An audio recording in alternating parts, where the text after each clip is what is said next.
This panel discussion, which I have the honor to moderate, is an excellent illustration of what we sometimes hear, what a difference a year makes, in two aspects. First, of course, is the fact that the unanticipated global pandemic means we are meeting in a virtual space instead of in person in Tel Aviv. And second, my guests in this session reflect tremendous changes that have taken place in the region this past year, when United Arab Emirates and Bahrain became the first Arab states to normalize relations with Israel in over a quarter century. Tonight's session will reflect on the significant development surrounding normalization agreements and consider a number of opportunities and challenges that await us in the near future. It is my privilege to introduce our distinguished speakers. His Excellency, Foreign Minister of Bahrain, Dr. Abdullattif bin Rashid al-Zayani. His Excellency, Minister of State for Foreign Affairs of the United Arab Emirates, Dr. Anwar Muhammad Qurqash. And of course, Foreign Minister of Israel, my friend, General Jabby Ashkenazi.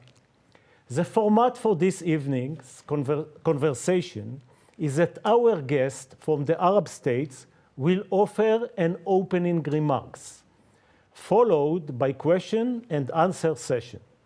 I would like to invite the Foreign Minister of Bahrain, His Excellency, Dr. Abdullattif bin Rashid al-Zayani, to deliver his opening remarks. But first, let me tell our audience a little bit about your distinguished career. Prior to assuming his role as Minister of Foreign Affairs in February 2020, Dr. al-Zayani was the Secretary General of the Gulf Cooperation Council, GCC. Before that, he had a decorated career in the Bahraini security establishment, where he served in a senior leadership roles, including Deputy Chief of Staff for Operations, as well as Chief of Public Security, and he is retired with the rank of Lieutenant General in 2010.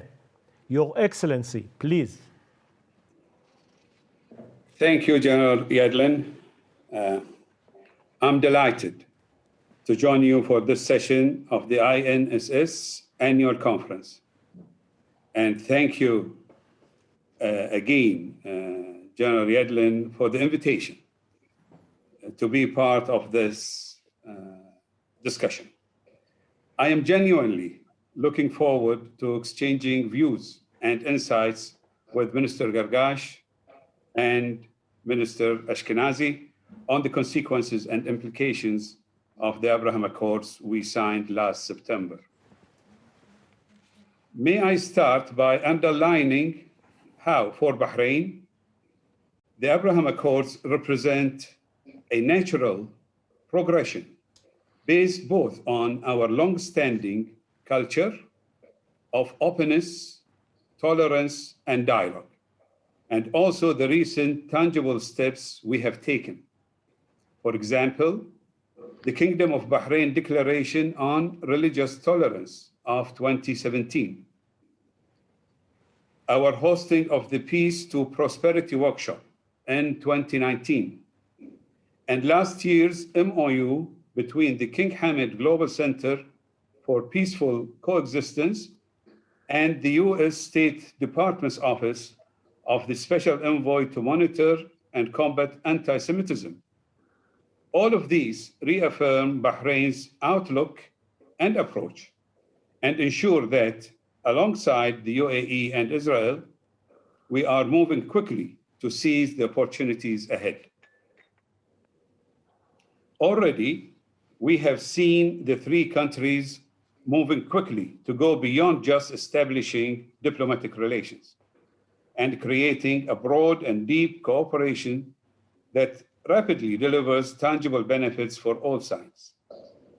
And I think this has to be the right way forward, both because of the immediate positive impacts it can have on all our countries, but also as a beacon for others, showing what can be achieved with goodwill and good faith on all sides. By doing so, we have the best chance of encouraging others to become involved, as we have already seen with Morocco and Sudan.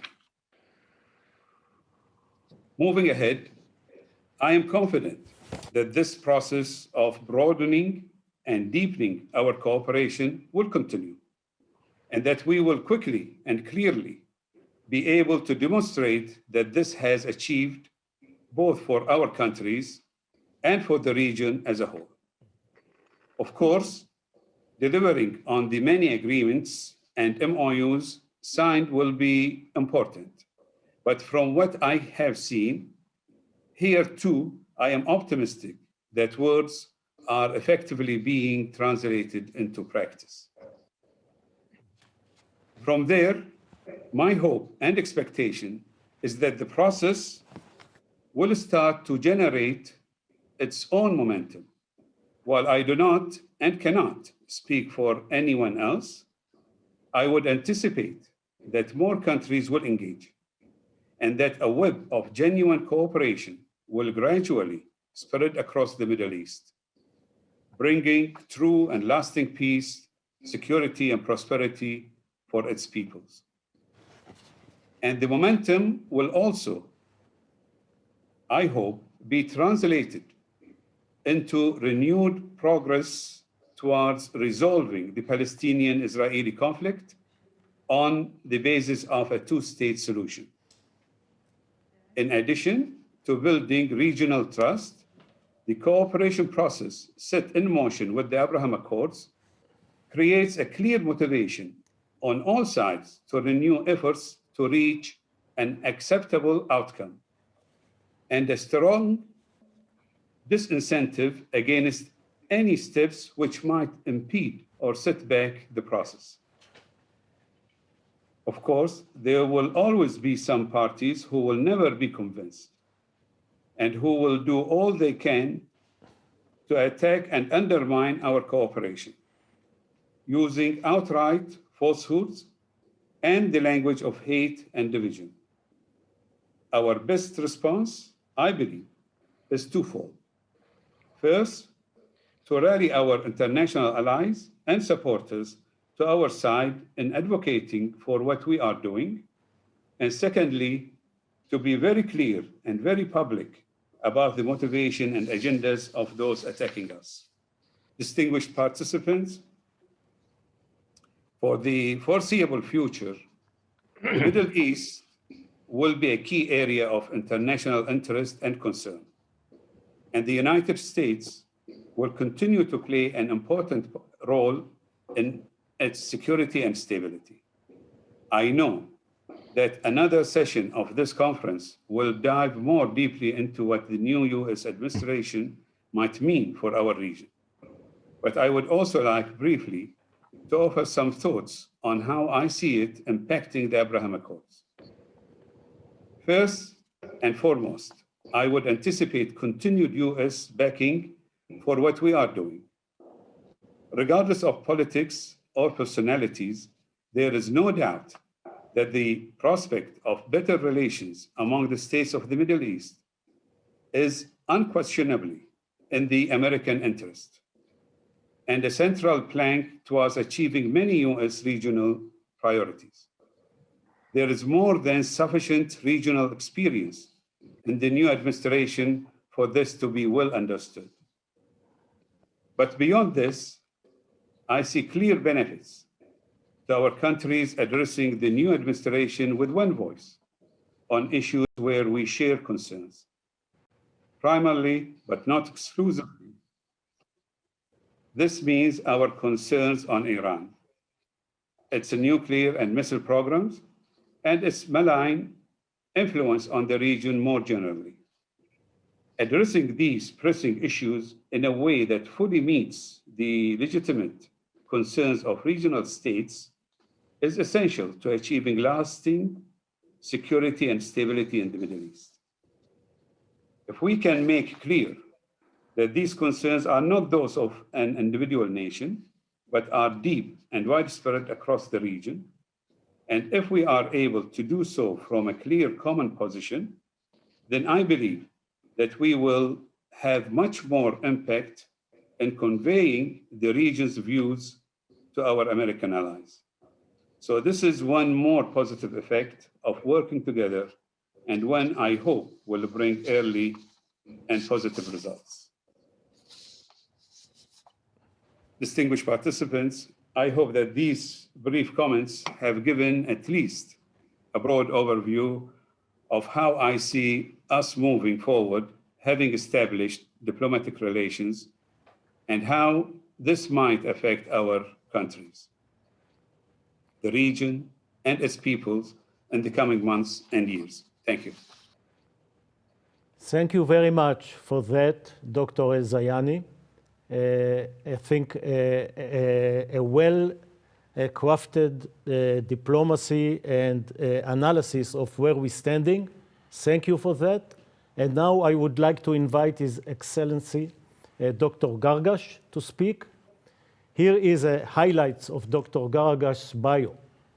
Dr. Anwar Muhammad Qurqash is a member of the Federal Cabinet of United Arab Emirates and has served as Minister of State for Foreign Affairs since 2008.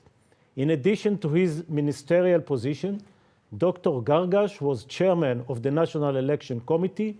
He is the chairman of National Committee for Combat Human Trafficking, member of Board of Trustees of the Emirates Diplomatic Academy, and many more important positions. Your Excellency, Mr. Qurqash, please. Thank you, General Yadin, and thank you to the INSS for hosting us. It is also good to be together with Minister Jabby Ashkenazi and Minister Abdallatif الزياني. It's barely been 5 months since we announced the Abrahamic Accords, and so much has happened already. Together, we have broken the perception that change in the region is impossible. Peace and dialogue are our tools as we move forward. At the regional level, it's important that we establish a new paradigm of cooperation geared towards a prosperous future for the entire region. Last year was a difficult year for the Middle East, as it was for the entire world. There are still many challenges to overcome, but we see that the new wave of dialogue and reconciliation is taking hold now in the Middle East. Even through the difficulties of the pandemic, we have seen the energy and enthusiasm among the young people of the region for a new way and a new future. The UAE-Israel opening has been a welcome and long overdue catalyst for still more change. We look forward to establishing a fruitful bilateral relationship with Israel and seek that the Abrahamic Accords will facilitate our ability to help and support international communities' joint efforts to establish a two-state solution and an independent, viable Palestinian state. The Abrahamic Accords should also prioritize tangible goals in order to ensure prosperous and mutually beneficial economic and investment opportunities. The traditional emphasis on politics should be replaced with a clear sense of the ability of political agreements and initiatives to impact and improve economic prospects and indeed the lives of ordinary people. We seek to ensure that the Abrahamic Accords are seen as a catalyst for business and investment. This is all very positive, and we still see more hopeful signs. With President Biden taking office, many anticipate a more active American role in the Middle East. In our view, robust American engagement and leadership is most welcome and positive. There's a renewed commitment and possibilities for diplomatic progress in the region, and frankly, after decades of conflict, this is the only way forward. From our perspective, Iran's nefarious activities in the region must be addressed through American leadership and with international support and regional engagement. Diplomacy and de-escalation are our priorities, and any rational approach must take into account Iran's ballistic missiles and its support for instability in many Arab countries. It is our desire to see long-term solutions through diplomatic engagement that can assure all of us with regard to the forward direction for the entire area. In this context, the UAE will continue to work hard to consolidate its agenda of tolerance as a counterweight to messages of extremism. We believe that the civilizational role of the Abrahamic Accords must not be overlooked or underestimated, for we can disagree about politics, but we must accept each other and work together to ensure a long-lasting regional stability and prosperity. No country should be exempted from this vision, including Israel and the Palestinians. Thank you, Dr. Qurqash. And I want to take this opportunity to thank both of you again for hosting the INSS in Abu Dhabi and in Manama. And now the Foreign Minister of Israel, General Ashkenazi, who doesn't need introduction in Israel, but for our audience abroad, I want to introduce him. Lieutenant General retired Gabby Ashkenazi was sworn as Israel's Minister of Foreign Affairs in May 2020. Before that, he was the 19th Chief of Staff of the Israel Defense Forces. Throughout his long and distinguished career, Foreign Minister Ashkenazi served in many senior capacities, including head of the Northern Command and as Director General of the Ministry of Defense. And now I would like to start our discussion, and let me address you with two questions to the three of you. The first one is, why now? What enabled the peace breakthrough with the Emirates and Bahrain that was not possible in previous year? Gabby, please. Well, thank you very much, Amos, for hosting me. It's an honor to be with our colleague from Bahrain and the UAE. Not for the first time, I must say, and it's a pleasure. Well, why now? I think it's several reasons. I think not in the order, but the first one is the U.S. administration, the President Trump and his dedicated team, and their efforts to promote stability, peace, prosperity in the region. Secondly, the bold decision taken by the leaders, mainly from the UAE, the Bahrainis, and all the leaders involved. Thirdly, I think when it was clear that annexation was, I would say, counterproductive, and it was moved from the table, removed from the table, it's open the door for normalization. And I think another point, it's the which was enable us, all of us, to, as my colleague said, break the old paradigm, is the growing understanding that this region has suffered so many conflicts, and now it's time to change this vicious circle of violence, with the growing concern with those who are attacking the camp of security, tolerance, prosperity, and peace. Mainly Iran, as mentioned in the opening remark. I think it's no secret that we are on the same page when it's come to Iran. We are, all of us, and I think most of the region are concerned with the Iranian intention to have a nuclear capability, with the Iranian intention, Iranian attempt to increase its hegemony in the region using Malayan activities, supporting proxies, supporting terror, etc., etc. And I think it's very important to engage, and I'm very happy and optimistic to continue to explore and to promote these with our new friends from the region. So I think all of that, maybe others, and I think young generation are expecting to, you know, to have a new horizons. And I'm very moved by the excitement and enthusiasm that I see from both sides to these openings. I think it's a combination of reasons. Thank you, Gabi. Mr. Qurqash, how do you see it from Abu Dhabi? Well, Why now? I have to agree. I have to agree with His Excellency Gabi Ashkenazi's assessment. I mean, it is really a combination of things, and clearly also the American role as a conduit for this process was very important. But let me just add I think our sort of local flavor to it. I mean, from our perspective, it was important that the cycle of really not going anywhere be broken. I think this was important. And I think over 40, 50 years of disengagement with Israel, we can clearly see that this is not really the best approach. That we have tried disengagement, and disengagement was really counterproductive. But we believe also that it was obvious that engagement was the way forward. Thank you.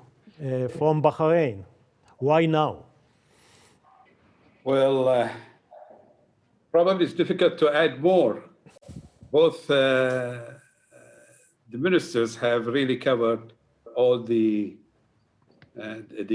stars that my brother Dr. Anwar have indicated. They came into alignment, the stars, and there are many factors.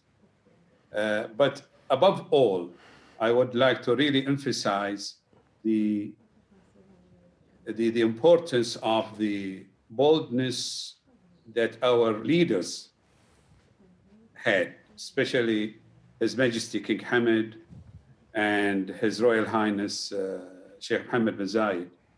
And they really seized the opportunity and being able to recognize the opportunity and seize it at the right time.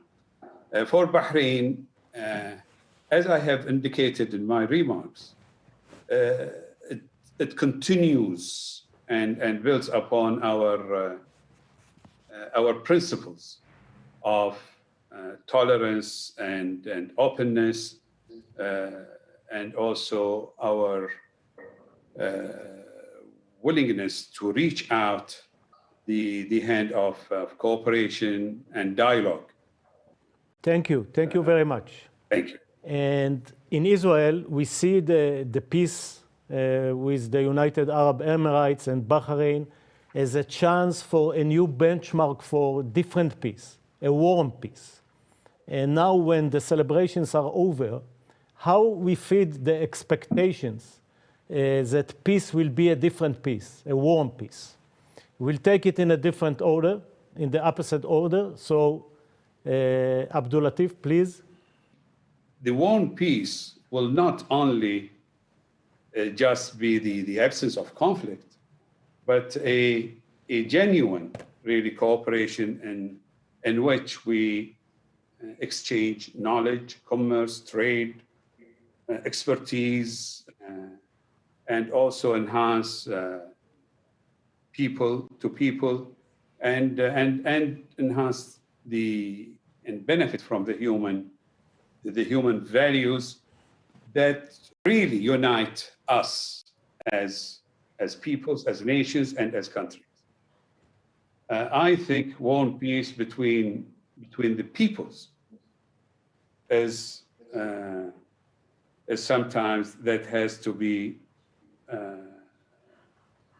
cultivated and looked after. We must have the patience and provide the environment so that societal level relations evolve naturally. I think these are the most fundamental requirement for achieving and maintaining a warm peace. The intent is to have a warm peace, but I think it's incumbent on us to provide that environment to ensure that it is achieved and it is maintained and sustained through the people, from the people to the people. Thank you very much. Dr. Qurqash, please. Clearly, everything that we have been doing from day one on both sides is to try and build the basis of a normal relationship. So a relationship that has really being built from scratch.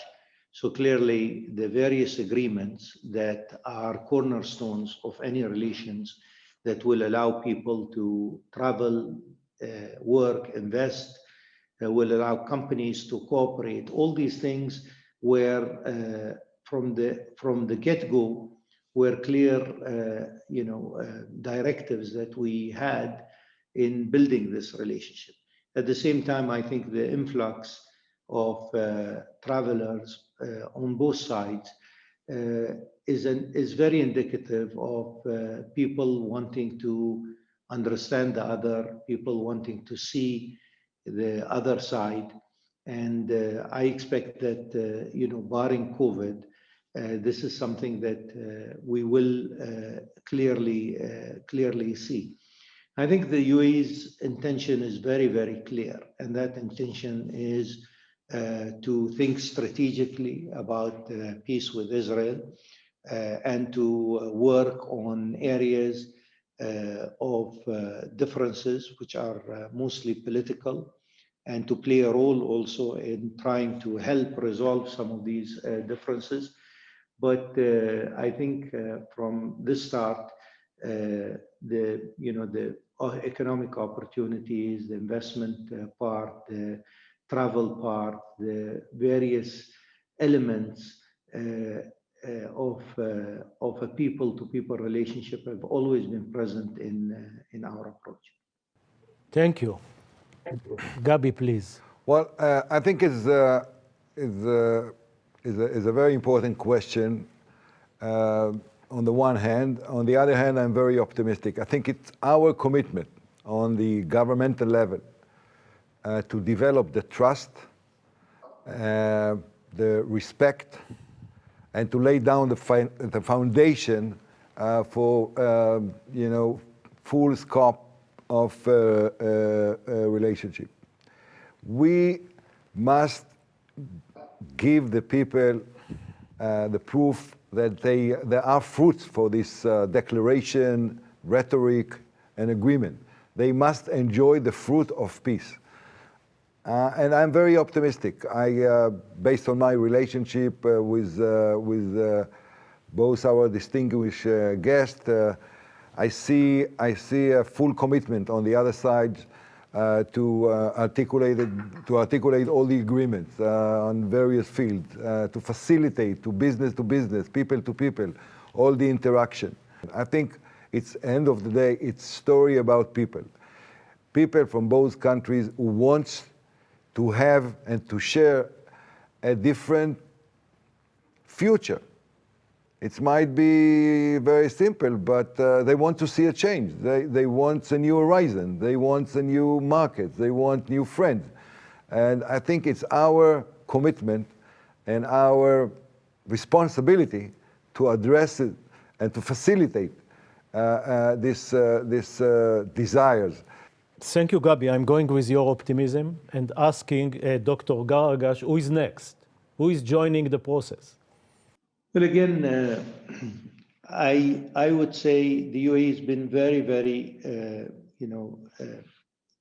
careful and circumspect about these decisions, because these are sovereign decisions. And I think each state has its own timeline, its own agenda, its own view of its interests.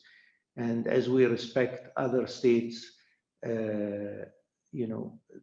respecting our sovereign decisions, I think we also extend that to them. Having said that, I think the more strategic and successful we are with the Abrahamic Accords, the more attractive it will be. So if we think really strategically about this accord, if people can see that these accords are basically helping stability and prosperity in the region and helping the prospects for reconciliation in the region, for resolving issues, for creating more opportunities. I think this sort of strategic outlook will actually make these accords much more attractive. So I think throughout, we've always emphasized that this is not short-term tactical thinking. It's in fact long-term strategic thinking with a clear-eyed view that we do have major differences when it comes to the two-state solution and the implementation of resolutions on the Palestinian, on an independent, viable Palestinian state. So we're saying where non-communication is not helped, this is the time for communication to help and to, at the same time, to build a viable relationship and make it successful and attractive, which in itself will be a model for many other countries to join us. How you see the Biden administration policy towards Iran in the Gulf? Are they going back to the JCPOA, or they are going to improve the deal? Can it go together? Isn't there tension there? Or maybe you see a possible escalation? Well, Iran is a bipartisan issue in the United States. I think both administration, and we heard it very clearly from the new administration, not to allow Iran to become nuclear.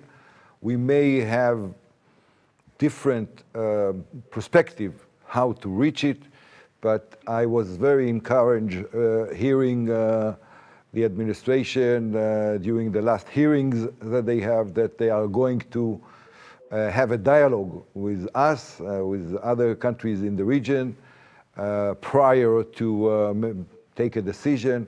And I think as a good friends share the same interests.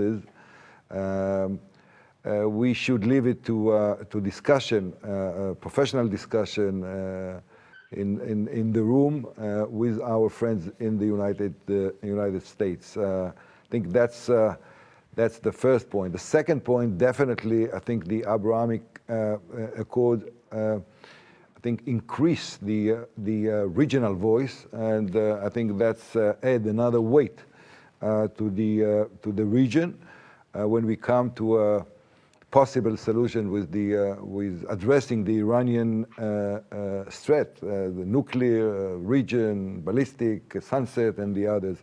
So I'm not concerned. I'm not concerned with the American objective, and I think as a friend we should have intimate, transparent, professional dialogue with our friends, and to narrow down if there are some gap, and to find the best way, if it's possible through a diplomatic agreement, to prevent Iran for having this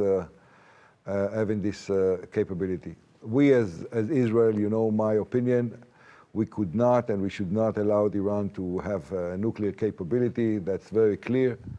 Mr. El-Zayani, please. Any new text would have to reflect the new realities in the region, and would need to be acceptable to all the countries of the region. And I do emphasize to pursue it in a political and a diplomatic solution. It's very comforting to hear that Biden administration is seriously considering including the GCC and the countries of the region in their consultation. We need to ensure that any new agreement does not simply postpone the nuclear capability, but takes that prospect off the table. Thank you. So we conclude with a personal question. Your Excellencies, what most surprised you in your first meeting with Israelis? What is the vision of Israel for Arab-state relation in 2030, 10 years from now? And Gabi, what most surprised you when you met your colleagues in the Gulf? Well, the first meeting I had is with His Highness Sheikh Abdullah bin Zayed. It surprised me that he suggested to meet in Berlin and to go to the, from all places, to go together to the Holocaust Museum in Berlin. Then I realized that they are very sincere when they talk about supporting modernity, tolerance, and fighting extremism and others. And to see the commitment, you know, after a few hours, I felt like, you know, why we haven't met years before. That was my feeling. Thank you again for your optimism. Dr. Qurqash, please. When this started was quite exciting to see. And I was also surprised once we had the Abrahamic Accords of how the Israelis look at the UAE as some sort of very attractive tourist destination. And I think this was something that was quite pleasantly surprising to me. But I think what is more important also is this the many anecdotal stories, just like what Minister Ashkenazi said, of people meeting each other in the mall, in a restaurant, in the street, in a hotel. And many Israelis, I would say, have you know, seen many young people in the Gulf, many young people in the UAE, and have seen that people want something different. They want to build bridges. They want to look to the future with positive enthusiasm. And I think all this has been very, very positive. Thank you. His Excellency, Dr. El-Zayani. I think the first thing that struck me was the genuine desire for peace with the Israeli leaders, and also the real grasp of details and a quick understanding of the specific areas, in all specific areas. But in the year 2030, I would like to be optimistic. I hope that we look forward or look back and see a region where Bahrain, UAE, and Israel at the center of a peaceful, stable, and thriving Middle East. A Palestinian state that is in peace with Israel and thriving as its neighbors, and perhaps meeting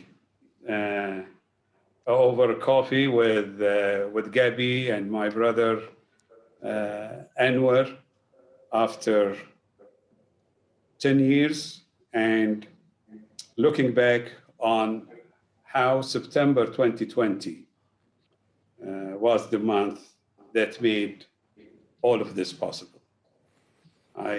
That's my vision, and I hope we will achieve it one day. Shukran. Thank you for your vision. Thank you for being with us. Thank you for sharing with us your insight and wisdom, and for the most interesting conversations that will be broadcast all over the world.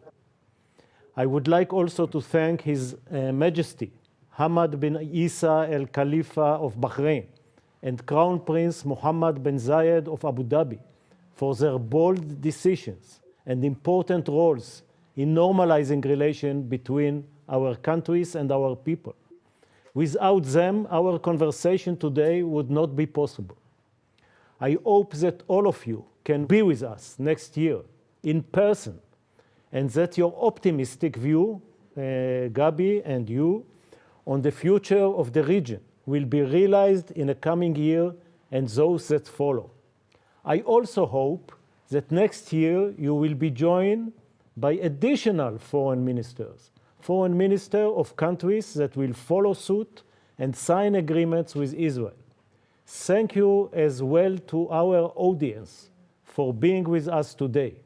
This ends the first day of the conference. We look forward to seeing you at tomorrow's stimulating sessions. Thank you very much. Shukran. Thank you.